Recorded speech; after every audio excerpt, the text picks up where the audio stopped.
ताज्या बातम्या विचार नव्हे त्यासाठी सचोटी न्यूज चॅनल बघायलाच हवे। ज्ञान मनोरंजन संस्कार देणारे चॅनल सचोटीला सबस्क्राइब करा, बेल आयकॉनचे बटन दाबा, सोबत शेअर करायला विसरू नका।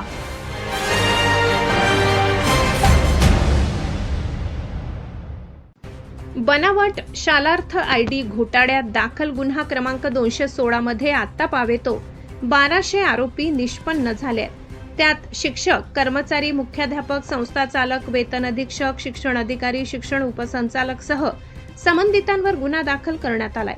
यात सुमारे 11,000 पानांचे दोषारोप पत्र नाशिक रोड सत्र न्यायालयात दाखल झालेले आहेत। अजून तपासात आरोपी निष्पन्न होऊन पुराणी दोषारोप पत्र 5 ते 6 पानाचे होणार आहे। या सर्व घोटाळ्यात हरामखोर शिक्षण उपसंचालक नितीन उपासनी, बीबी चव्हाण, नितीन बच्छाव, प्रवीण अहिरे, किरण कुवर यांनी कोट्यवधीची लाच घेऊन शासनाच्या तिजोरीवर हजारो कोटींचा बार टाकलाय।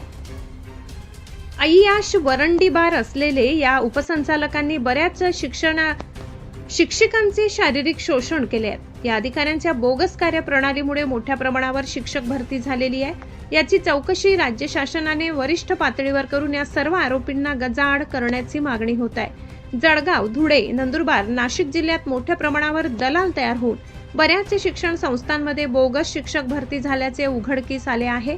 शालार्थ आयडी घोटाळ्यात 2 गुन्हे नाशिक विभागात दाखल झाले आहेत। या गुन्ह्यातून बरीच नावे सुटलेली असल्याने अजून 2 गुन्हे दाखल होण्याच्या तयारीत आहेत।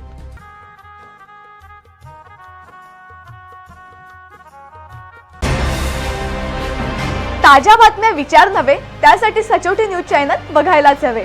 ज्ञान मनोरंजन संस्कार देणारे चॅनल सचोटीला सबस्क्राइब करा, बेल आयकॉनचे बटन दाबा, सोबत शेअर करायला विसरू नका।